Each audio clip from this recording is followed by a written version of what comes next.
లక్ష్మి అనేటప్పటికీ మొత్తం అందరం కూడా ఖచ్చితంగా పూజ చేసే రోజు ఏది అంటే శ్రావణ మాసంలో వచ్చేటటువంటి పౌర్ణమి ముందు శుక్రవారం వరలక్ష్మీ వ్రతం. ఆ రోజు తిథితో సంబంధం లేదు, వారంతో సంబంధం. ఏ తిథి ఉంది, ద్వాదశి ఉందా, త్రయోదశి ఉందా, చతుర్దశి ఉందా, లేకపోతే ఏకాదశి ఉందా, పంచముందా, సప్తముందాతో సంబంధం లేదు. చివరికి వచ్చేస్తుంటుంది శుక్లపక్షం. పౌర్ణమి ముందు శుక్రవారం ఏమొస్తుందో ఆ శుక్రవారం నాడు వరలక్ష్మీ వ్రతం చేస్తారు. వరలక్ష్మీ వ్రతం చెయ్యడానికి అసలు ఈ వ్రతం ఉన్నది అని మొట్టమొదట లక్ష్మీదేవి ఎవరికి చెప్పింది? చారుమతికి చెప్పింది. తెల్లవారు లేస్తే మనం కథ చదువుతాం. చారుమతి ఆ మాటకు అర్థం ఏమిటి? నిజానికి అద్భుతమైనటువంటి పేరు, ఆడపిల్లలకి పెట్టడానికి పరమయోగ్యమైనటువంటి పేరు చారుమతి. ఎంత చక్కటి పేరు! చారు అంటే సత్, మంచి అని, చాలా చక్కటి ఆలోచన కలిగినది, విశాల బుద్ధి కలిగినది. మతి బుద్ధి, మంచి బుద్ధి కలిగిన పిల్ల, దానికి అర్థం చారుమతి. చారుమతి నిద్రపోతున్నటువంటి చారుమతి కలలోకి వచ్చింది లక్ష్మీదేవి. వచ్చి కల్పన చెప్పింది, ఇలా చెయ్యి పూజమ్మా, నా పూజ నిన్ను అనుగ్రహిస్తానమ్మా అంది.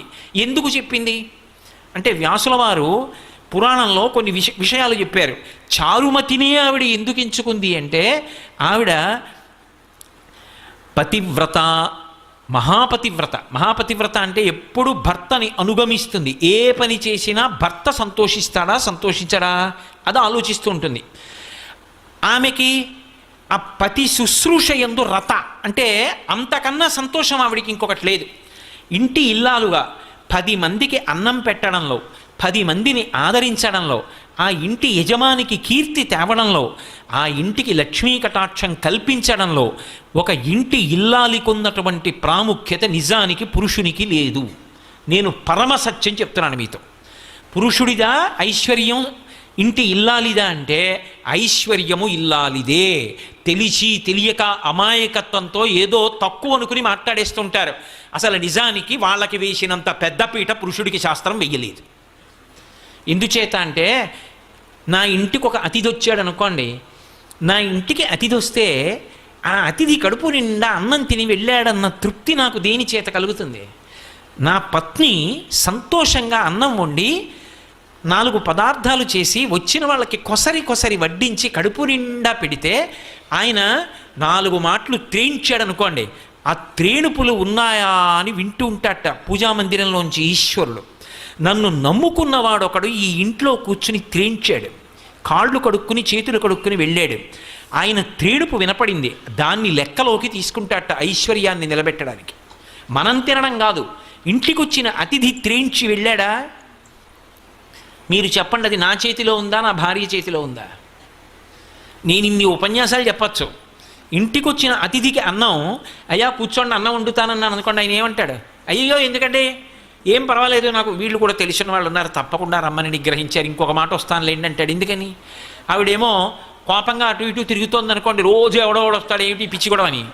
ఆయన వండుతానన్నాడు అనుకోండి, ఆ ఇంటి అతిథి అన్నం ఎందుకు తింటాడు? అదే అన్నయ్య గారు మీరు వెళ్ళడానికి వీలు లేదు, మీరు రావడం మా అదృష్టం, మీరు ఇవాళ చెల్లి చేతి భోజనం తిని వెళ్ళవలసిందే, అనుబంధం కూడా కలిపి నేను పెడతాను మీరు తినవలసిందే అని పరమోత్సాహంతో వండుతోంది అనుకోండి, వచ్చినవాడు కాళ్ళు కడుక్కుని చేతులు కడుక్కుని అనుష్ఠానం చేసుకుని వచ్చి ఆ భోజనానికి కూర్చుని సంతోషంగా తింటాడు. ఇప్పుడు నా ఇంట ఒక అతిథి అన్నం తినడం ఎవరి మీద ఆధారపడింది? ఆమె మీద ఆధారపడింది. అంతవరకు ఎందుకు? నా మేనల్లుడు, నా అన్నదమ్ముల బిడ్డలో వచ్చారనుకోండి, వస్తే వాళ్ళకి ఇంత పట్టెడు అన్నం పెట్టాలి, వాళ్ళ కడుపు నిండా తిని వెళ్ళాలి, పెదనాన్న ఇంటికి వచ్చామని, మామయ్య ఇంటికి వచ్చామని. ఎవరి చేతిలో ఉంది? నా చెల్లెలు ఇంటికి వచ్చింది, అది సంతోషంగా పసుపు కుంకం ఓ పట్టు చీర పుచ్చుకుని వెళ్ళాలంటే ఎవరి చేతిలో ఉంది? నా చేతిలో లేదు. ఆ వచ్చిన దానికి ఏమండి మీ తోడ పుట్టింది, ఆ అమ్మాయి సంతోషిస్తే మన ఇల్లంతా సంతోషించినట్టే. శోభన దేవత అండి మన ఇంటికి అక్క చెల్లెలు వచ్చింది అంటే పసుపు కుంకం పెట్టకుండా పంపకూడదు. అంతకన్నా అదృష్టం ఏమిటి? మా అన్నయ్య ఇచ్చాడని కట్టుకుంటుంది, పెట్టండి ఇంకో మాట కొనుక్కుంటాను, ఈ పట్టు చీర పెట్టేస్తానని పెట్టింది అనుకోండి, 70 ఏళ్ళు బతికేవాడు 80 ఏళ్ళు బతుకుతాడు పురుషుడు. నిజానికి ఎవరిది వైభవం అంటే ఇల్లాలిదే వైభవం. ఆవిడ లేకపోతే యజ్ఞం చేస్తాడా, యాగం చేస్తాడా, కడుపున పుట్టిన కూతుర్ని కన్యాదానం చేస్తాడా? ఎడం భుజం మీద ఉత్తరీయం వేసుకుంటాడా? ఆవిడ ఉంటేనే అవన్నీ. ఆవిడ లేకపోతే ఏ పుణ్యకార్యం చేయలేడు. ఇక్కడ సుఖం లేదు, ఊర్ధ్వలోకాలకు వెళ్ళడానికి పుణ్యం లేదు. అన్నీ ఆమె చేతిలోనే ఉన్నాయి. అందుకే గృహలక్ష్మి గృహే గృహే. అసలు ఇంటికి లక్ష్మీదేవి ఎవరు అంటే ఇల్లాలే లక్ష్మి. అందుకే పీటల మీదకి వెళ్ళినప్పుడు పెళ్లి కొడుకు నడిచి వెళ్ళిపోతాడు, పెళ్లి కూతురు నడిచి రాదు, పద్మంలో కూర్చోబెట్టి తీసుకొస్తారు. ఎందుకంటే ఆయన లక్ష్మి, ఆమె నడిచి రాకూడదు. మేనమామలు ఎత్తి తీసుకొస్తారు. అంత సుసంపన్నమైనటువంటి ధర్మం మంది. అటువంటి లక్షణములు కలిగినది చారుమతి కాబట్టి చారుమతికి లక్ష్మీదేవి కలలో కనపడింది. అసలు ఒక ఇంటి లక్ష్మిదే ఏ కారణం చేత నిలబడుతుందో తెలుసా? నేను చెప్పట్లేదు ఈ మాట, మహాభారతంలో చెప్పిన మాట చెప్తున్నా. లక్ష్మీదేవి ఏ ఇంట స్థిర నివాసం ఉంటుంది అంటే ఏ భార్య భర్త కీచులు ఆడుకోరో, అస్తమానం నింద చేసుకోరో. ఆయనకేం తెలుసండి? మా పుట్టింట్లో బోల్డ్ అన్ని పూజలు, కానీ ఆయనకేం తెలుసు? నన్ను చూసి నేను మా అత్తారింటికి వచ్చిన తర్వాత నమస్కారం పెట్టాలని నేర్చుకున్నారు అందనుకోండి. ఎందుకు ఆ పూజలన్నీ? ఈశ్వర స్వరూపుడైన భర్తను నింద చేసేదానికి. లక్ష్మీదేవి పూజ చేసి బయటికి వచ్చి భార్యని నింద చేశాడనుకోండి, ఎందుకు ఆ పూజ? నీ ఇంటి లక్ష్మి ఆవిడ సంతోషపడడానికి నువ్వు చేసిన లక్ష్మీ పూజ ఎవరికి పనికి వస్తుంది?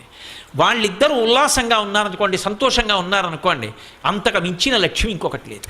అందుకే విశ్వనాథ సత్యనారాయణ గారి 1000 పడగ నవల్లో ఒక మరచెంబును అడ్డుపెట్టి దాంపత్యాన్ని చూపించారు. ఎంత ఉన్నది అని కాదు, ఆ ఉన్న రోజులు సంతోషం, ఆ లేని రోజులు మధురమైనటువంటి అనుభూతి. ఆ లేని రోజులు కూడా దాంపత్యంలో మధురమైన చిగురుటాకులు, అవి ఇప్పుడు పండిపోయి పచ్చగా అయిపోయి రాలిపోయి ఇప్పుడు పెద్ద వటవృక్షమై నిలబడ్డారు ఇద్దరు. ఆ చెట్టు కింద ఎందరో బాటసారులు సేద తీరుతున్నారు. కానీ వాళ్ళ వృద్ధిలోకి రావడానికి కారణం వాళ్ళిద్దరి మధ్య ఉన్న అన్యోన్యత, ఆ సంతోషం, ఆ ప్రేమ, ఒకరి మీద ఒకరికి ఉన్నటువంటి ఆ నిండుతనం, దాని చేత లక్ష్మీదేవి నిలబడుతుంది తప్ప అసలు భార్యాభర్తలు ఇద్దరూ అస్తమానం దెబ్బలాడుకునే చోట లక్ష్మీదేవి నిలబడదు. కాబట్టి మంజుభాషిణి ఒక్కొక్కసారి తిరస్కరించవలసి రావచ్చు, ఇది కుదరదు చెయ్యలేను అని చెప్పవలసి రావచ్చు, ఇది చెయ్యకండి అని చెప్పవలసి రావచ్చు. కానీ అది చెప్పడంలో ఒక అందం ఉంటుంది. అది ఆ సరళంగా మాట్లాడినటువంటి తీరు ఆకర్షిస్తుంది. మీరు ఏదో ఒక విషయం చెప్పాలనుకున్నారనుకోండి, అయ్యా మీరు చెప్పిన ప్రవచనం విని నాకు లక్ష్మీ కటాక్షం గురించి ఒక్క ఆలోచన వచ్చింది, మీతో పంచుకోవచ్చా అని అడిగారనుకోండి. అయ్యో ఏమిటి చెప్పండి అంటాను. మీరు చెప్పిన కన్నా ఇలా కూడా చెప్పచ్చు అనిపించింది అన్నారనుకోండి, నేను ఇప్పుడు పనిలో ఉన్నాను, మీరు తర్వాత మాట్లాడతారు కానీ అంటారు. మాట్లాడడంలో తేడా. మాట చేత దగ్గరికి చేరాలా, మాట చేత దూరంగా పోవాలా అన్నది నిర్ణయింపబడుతుంది. అందుకే ఆ మాట కూడా ఏమిటి అంటే లక్ష్మి. నీకు కటాక్షం ఎందుకు వచ్చింది? ఒకరికి దగ్గరయ్యావంటే మాట తీరు, ఒకరికి దూరంగా పోయావంటే మాట తీరు. కాబట్టి మంజువాదిని, ఆ మాట మాట్లాడడంలో ఆ మంజులంగా మాట్లాడడం అనేటటువంటి లక్షణం ప్రత్యేకించి గృహిణికి ఎందుకు చెప్పారు అంటే, ఆటు పోటు షాక్ అబ్జార్బర్లు కార్లకే ఎందుకండి అంటే, అదే రహదారి మీద ఎడుతుంది, గోతుల్లో పడుతుంది. కాబట్టి ఇంట్లో తెల్లవారి లేస్తే ఎన్ని విషయాలో చక్కబెట్టేది ఎవరు అంటే ఇల్లాలు. అందుకని ఆమెకి సహనము చాలా ఎక్కువ అవసరం అవుతుందని అంత ఇబ్బందిలో కూడా అలా మాట్లాడగలగడం ఆవిడ గొప్పతనం. మంజుభాషిణి. ఆవిడ పేరు చెప్తే ఆమెని కన్న తల్లిదండ్రులు, ఆమె అత్తగారు మామగారు కూడా మురిసిపోతారట. అందుకే అటువంటి ఆవిడ్ని ఎంచుకుంది తప్ప ఎన్ని లక్ష బిల్వార్చనలు చేసింది, ఎన్ని బంగారు పువ్వులు చేయించింది, లేకపోతే ఇతరత్రా పనులు ఏం చేసింది, ఇవేవీ లక్ష్మీదేవి చూడలేదు అని మీరు గుర్తుపెట్టుకోవాలి. చారుమతి వృత్తాంతం చదివితే. అంటే లక్ష్మీ కటాక్షమునకు హేతువేది అంటే ఎవరు ఇంటి లక్ష్మియో అక్కడ ప్రారంభం. ఇప్పుడు ఆవిడ వరలక్ష్మీ వ్రతం ఇలా చెయ్యమ్మా అని చెప్పింది. వరలక్ష్మీ వ్రతం ఇలా చెయ్యమ్మా అని చెప్తే చారుమతి ఏం చేయాలి? భర్తను లోపలికి పిలిచి, ఏమండోయ్ రాత్రి లక్ష్మీదేవి కల్లోకి వచ్చింది, మన ఇంటికి వస్తానంటోంది, వ్రతం చేయమని చెప్పింది, ఈ సంబారాలు పట్టండి, ఎవరన్నా అడిగితే చెప్పకండి, ఎందుకోను ఏదో పని ఉంది మా ఆవిడ ఏదో చేసుకుంటుంటని చెప్పి తెచ్చేసేయండి, అందరికీ తెలిసిపోతే వాళ్ళకు కూడా లక్ష్మీ కటాక్షం వస్తుంది అనుకోండి. అందనుకోండి ఆవిడ చారుమతి కాదు, మహాస్వార్థపరురాలు. మీరు చారుమతి వృత్తాంతం వరలక్ష్మీ వ్రతం కథ చదివినప్పుడు మీకు ఒకటి కనిపిస్తుంది. చారుమతికి లక్ష్మీదేవి కనపడి చెప్తే చారుమతి చేసిందా, చారుమతి ఇతర ఇల్లాళ్లతో కలిసి చేసిందా? అందరితో కలిసి చేసింది ప్రదక్షిణం, అందరికీ ఆమె ఆభరణాలు. అంటే తనకే ఉండాలన్న లక్షణమా, అందరికీ ఉండాలన్న లక్షణమా? ఆ సద్బుద్ధి మొదటి లక్ష్మి. అది ప్రసాదము. ఈ ప్రసాదమునకు హేతువు పాత్రత. ఈ పాత్రతగా చెప్పడమే వరలక్ష్మీ వ్రతం యొక్క కథ. అంతేగాని కథ గడగడగడగడగడ చదివేసి ఎంత నగ చేయించాం, ఎన్ని తులాలు తెచ్చాం, దానికి ఎక్కువ ప్రాధాన్యత ఇస్తే లక్ష్మీ కటాక్షం ఉంటుంది అని నేను చెప్పడం సాహసమేమో. కాబట్టి పాత్రత నిలబడము అంటే అసలు ఆ బుద్ధి కలగడం, ఆ బుద్ధి ఆవిడ అనుగ్రహంతో కలగాలి. ఆవిడ అనుగ్రహం కలగాలంటే ఒక్క నమస్కారం చాలు ఆవిడికి, పెడితే ఆవిడ అనుగ్రహాన్ని ఇస్తుంది. ఇప్పుడు ఆ పాత్రత కలిగితే ఆవిడ వర్షిస్తుంది. ఈ ప్రసాద బుద్ధి పోయిందనుకోండి, ఇన్ని అనుభవిస్తూ ఒక రోజున ఇవన్నీ నేను సంపాదించినవే, భగవంతుడన్న వాడి స్థానం పోయింది అక్కడ. ఆవిడ అనుగ్రహం ఇంత పైకి ఎత్తింది అని అనలేకపోయాడు. అనలేకపోతే ఆవిడ ఏం చేస్తుందంటే, నువ్వే సంపాదించావు కదూ, ఏది నీ ప్రయత్నమే చేయి వస్తుందేమో అంటుంది. ఇప్పుడు సిరిదా వచ్చిన వచ్చును సలలితముగ నారికేళ సలిలము భంగిన్ సిరిదా పోయిన పోవును కరివెంగిన వెలగపండు కరణిని సుమతి. అప్పుడు బుద్ధి చెప్తుంది. ఇదే విషయాన్ని పురాణంలో భూతద్దంలో పెట్టి జరిగిన కథని చూపిస్తారు మీకు. అందుకే చూడండి, దేవేంద్రుడు అంతకన్నా లక్ష్మీ కటాక్షం ఉన్నవాడిని ఇంకోటిని చెప్పరు. అంత లక్ష్మీ కటాక్షం ఉన్నటువంటి దేవేంద్రుడు ఒకానొకప్పుడు ఐరావతం మీద వెళ్ళిపోతున్నాడు. వెళ్ళిపోతున్నప్పుడు దుర్వాసో మహర్షి ఎదురుగుండా వచ్చారు. మహానుభావుడైన గొప్ప ఉపాసకుడు, తెల్లవారి లేస్తే భగవంతుణ్ణి అర్చించగలిగినవాడు, భగవంతుని యొక్క అనుగ్రహానికి పాత్రుడైనవాడు. ఆయన ఒక పుష్పహారాన్ని తీసుకొచ్చి దేవేంద్రుడికి ఇచ్చాడు. ఇది భగవన్ నిర్మాల్యం, ఈశ్వరుడి మెడలో వేసుకున్నటువంటి హారం. ఈ హారం తీసుకో ప్రసాదం అని ఇచ్చాడు. ఆయనకి భగవతి ఇచ్చింది. ఆ హారాన్ని ఇంద్రుడికి ఇచ్చాడు. ఎందుకు ఇచ్చాడు అంటే, అది ఇంద్రుడు తీసుకుని కళ్ళకద్దుకొని ఒకసారి తల మీద పెట్టుకుని పక్కన పెడితే ఆ అనుగ్రహం ఆయన యందు ప్రవేశించి ఆ ప్రసాద బుద్ధి చేత ఆయన బాగా నిలబడితే దేవతలు రక్షింపబడితే లోకాలు రక్షింపబడతాయని దుర్వాసో మహర్షి ఆలోచన సద్బుద్ధితో ఇచ్చాడు. ఇదే సత్యనారాయణ వ్రతకథ. ప్రసాదము అనుగ్రహము. అనుగ్రహం అక్కర్లేదండి, భర్త దొరకలేదు. అనుగ్రహం కావాలంది, ప్రసాదం పుచ్చుకుంది, భర్త కనబడ్డాడు. ప్రసాదము అన్న మాటకు అర్థం ఏమిటంటే, కేవలం అది ఇందులో యాలక్కాయలు ఎక్కువేశారా, శనగపిండి ఎక్కువేశారా, పూర్వం తిరుపతి ప్రసాదంలో ఉన్నన్ని జీడిపప్పులు ఇప్పుడు ఉండట్లేదండి, దానికోసం తిరుపతి వెళ్ళావు. జీడిపప్పుల కోసం, యాలక్కాయల కోసం, దాంట్లో ఉన్న తూకం కోసం, అందులో ఇన్ని పటికి బెల్లం ముక్కలు ఉన్నాయి, దానికోసం తిరుపతి వెళ్ళేది. అది ప్రసాదం, అది ఈశ్వరానుగ్రహం. జీడిపప్పుల కోసం, యాలక్కాయల కోసం, దాంట్లో ఉన్న తూకం కోసం, అందులో ఇన్ని పటికి బెల్లం ముక్కలు ఉన్నాయి, దానికోసం తిరుపతి వెళ్ళేది. అది ప్రసాదం, అది ఈశ్వరానుగ్రహం. అంతేకాని దాని మీద వ్యాసాలు రాయడానికి, దాని మీద శల్య శోధనలు చేయడానికి కాదు అది. కాబట్టి ఇప్పుడు అది అనుగ్రహం లోపలికి పుచ్చుకున్నావు, అది 6వ వంతు మనస్సుగా మారుతుంది. ఆ మనస్సులోంచి దరిద్రాన్ని పోగొట్టుకోవడానికి పరిష్కారం కూడా లోపల నుంచి ఆలోచనగా వస్తుంది. ఈశ్వర ప్రసాదం తింటే అందులోంచి ఆలోచన వస్తుంది. ఆ ఆలోచనే సమస్యని పరిష్కారం చేస్తుంది. మళ్ళీ శాంతి పొందావు. ఇప్పుడు దుర్వాసో మహర్షి ఇంద్రుడికి ప్రసాదం ఇచ్చాడు, భగవంతుడి మెడలో వేసిన హారం ఇచ్చాడు. ఇప్పుడు ఆ హారం వేసుకున్నాడు. మెడలో వేశారు, ఉంచుకోవాలి, లేదా చేతికి ఇచ్చారు, తీసుకుని కళ్ళకెత్తుకుని వాసన చూసి తల మీద పెట్టుకుని పక్కన పెట్టాలి. ఎవరు తొక్కని స్థానంలో దాన్ని ఉంచాలి. ఇంద్రుడు ఏం చేశాడు? అహంకారం, నేను మహేంద్రుణ్ణి, నేను ఇంతటి ఐశ్వర్యవంతుణ్ణి, అందున ఐరావతం మీద పెడుతున్నాడు. ఐరావతం మీద పెడుతున్నప్పుడు ఇటువంటి ఏనుగు ఇంకొకడికి లేడు, దీని మీద పెడుతున్నాడంటే ఇంద్రుడు పెడుతున్నాడని గుర్తు. అటువంటి నాకు పూలదండోటి పట్టుకొచ్చి ఇచ్చాడు, అది కూడా వాడిపోయింది. ఎందుకని? భగవంతుడి మెళ్ళలోంచి తీసి తెచ్చినటువంటి మాల. ఈ మాల పెద్ద విషయం ఏముంది అని తీసి ఆ ఏనుగు కుంభస్థలం మీద పడేశాడు. ఇప్పటికీ మనం చూడాలా, దేవాలయంలో భగవంతుడి మెడలో హారం తీసి వచ్చిన వాళ్ళకి ఇస్తే వాళ్ళు తీసుకెళ్ళి కారుకు కట్టుకుంటారు. ఇంద్రుడు ఏనుగు మీద పారేయడానికి ఎక్కొచ్చిన కారుకి భగవంతుడి మెడలో ఉన్న హారం కట్టుకున్న వాడికి ఏమిటి తేడా? ఒకటే. కాబట్టి ఇప్పుడు ఏమైంది? ఆ ఏనుక్కి ఏం తెలుస్తుంది? ప్రసాదం ఏనుక్కి తెలియదుగా. అది తొండం పెట్టి లాగింది పూలహారం, అది తినదది. కాబట్టి అదేం చేసింది? దానిది చాంచల్య బుద్ధి, అది కింద పారేసి కాలుతో తొక్కింది. చూశాడు దుర్వాసో మహర్షి, ప్రసాద తిరస్కారం చేశావు, నేను తెచ్చినది ఏమిటో నీకు అర్థం కాలేదు. ఏ ప్రసాదాన్ని తిరస్కరించావో దాని ఫలితం నీకు లక్ష్మీ కటాక్షం ఉండకూడదు, భ్రంశం అయిపోవాలన్నాడు. లక్ష్మి సముద్రమునందు కలిసిపోవుగాక అన్నాడు. అంతే, ఇంద్రుడి యొక్క లక్ష్మి అంతా వెళ్ళిపోయింది. ఇంద్రుడి లక్ష్మి వెళ్ళిపోయింది అనడానికి గుర్తులు చెప్పాడు ఇంద్రుడు వచ్చి గురువుగారి దగ్గర. ఆయన ఏం చెప్పాడంటే, మొదటి మాట ఏం చెప్పాడంటే, దేవతల యందు ఉత్సాహము నశించిపోయింది అన్నాడు. ఇది మీరు బాగా పట్టుకోవాలి. ఇప్పుడు సముద్రంలో లక్ష్మి వెళ్ళిపోతే ఇంద్రుడు ఏం చెప్పాడంటే ఉత్సాహం పోయింది దేవతల్లో అన్నాడు. అసలు ఐశ్వర్యములకన్నిటికీ కూడా ప్రధానంగా ఆలంబనం ఎక్కడుంటుంది అంటే ఉత్సాహంలో ఉంటుంది. ఒకసారి వస్తుంది, ఒకసారి పోతుంది, ఒకసారి కష్టం వస్తుంది, ఒకసారి సుఖం వస్తుంది. కానీ ప్రయత్నమునందు ఊంచుకుని నిలబడగలిగిన వాడెవరో వాడు మాత్రం జీవితంలో విజయాన్ని సాధిస్తాడు. అందుకే మీరు చూడండి, ఎప్పుడూ కూడా భగవంతుడి దగ్గరికి వెళ్ళి శ్రీ సూక్తం చెప్పినప్పుడు పూర్తి చేసేటప్పుడు ఒక మాట చెప్తారు. సిద్ధలక్ష్మీర్ మోక్షలక్ష్మీర్ జయలక్ష్మీ సరస్వతి శ్రీర్లక్ష్మీర్ వరలక్ష్మీశ్చ ప్రసన్నా మమ సర్వదా అని చెప్తారు. 6 లక్ష్ముల్ని చెప్పింది వేదం. ఈ 6 ఉన్నటువంటి ఆదిలక్ష్మి నన్ను అనుగ్రహించుగాక. ఏవి ఆ 6 రూపాలు? నే చెప్పినవి కావు, శ్రీ సూక్తం వేదప్రోక్తం, వేదం చెప్పిన లక్ష్ములు. అవి మొట్టమొదటిది సిద్ధలక్ష్మి, మోక్షలక్ష్మి, జయలక్ష్మి, సరస్వతి, శ్రీర్లక్ష్మి, వరలక్ష్మీశ్చ ప్రసన్నా మమ సర్వదా. నా యందు ఎప్పుడూ అనుగ్రహమును కటాక్షించుగాక.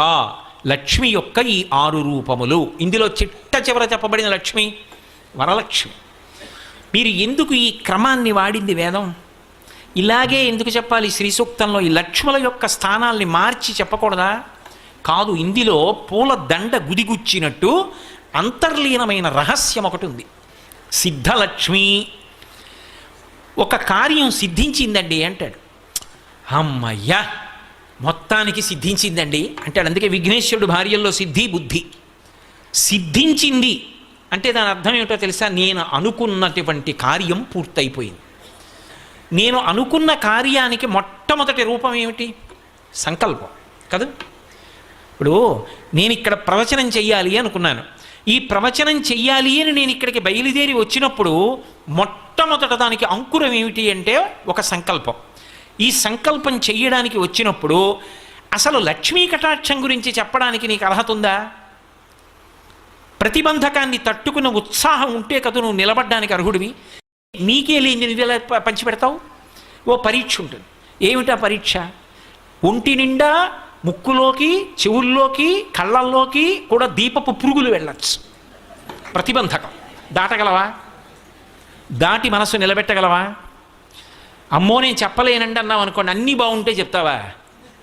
ఈ ఉత్సాహం లేనివాడివి నువ్వెలా చెప్తావు లక్ష్మీ కటాక్షం గురించి?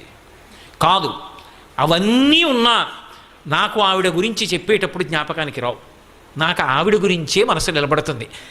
ఏమి ఉండనివ్వండి, ఎన్ని ఖర్చీనివ్వండి, నాకు ఆ చెప్పుకోవడం సంతోషం. 2 గంటలు చెప్పవలసిందే, నేను వెళ్ళను వెనక్కి అన్నాను అనుకోండి, ఆవిడ అనుగ్రహిస్తుంది, చెప్పిస్తానంటుంది అని పక్కన కూర్చుని చెప్పిస్తుంది.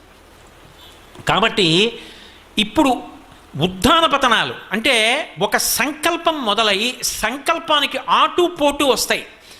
ఒకటి కలిసి వస్తుంది, ఒకటి ప్రతిబంధకం వస్తుంది. ఈ రెండిటి మధ్యలో నలుగుడు పడకుండా నేను సాధించి తీరుతానని తిరుగులేనటువంటి సంకల్పంతో నిలబడగలవా? ఆ నిలబడగలిగితే సంకల్పం పూర్తయిపోతుంది.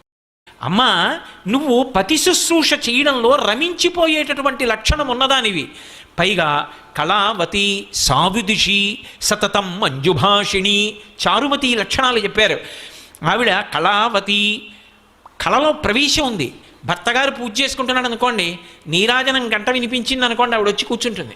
గీతం శ్రావయామి అన్నాడు అనుకోండి, ఆయన చక్కగా ఆవిడ అక్కడ కూర్చుని ఓ కీర్తన పాడుతుంది.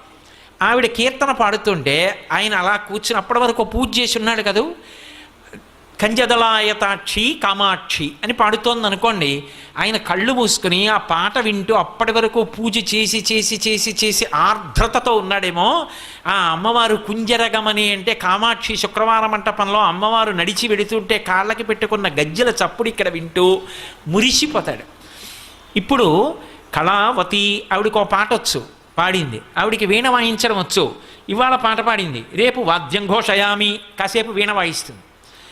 ఆయన పూజలో పక్కనే అనుగమిస్తుంది. అనుగమించి ఆయనకి ఏం కావాలో ఆయన అడగక్కర్లేదు, అలా అందిస్తుంది. ఇద్దరూ కలిసి తరించిపోతారు. అందుకు చిటికిన వేలు పట్టుకుని నడిచారు ఇద్దరు.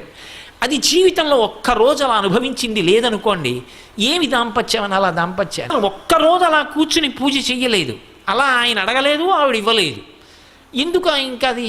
దానిలో ఏమి సంతోషం ఉంది అసలు?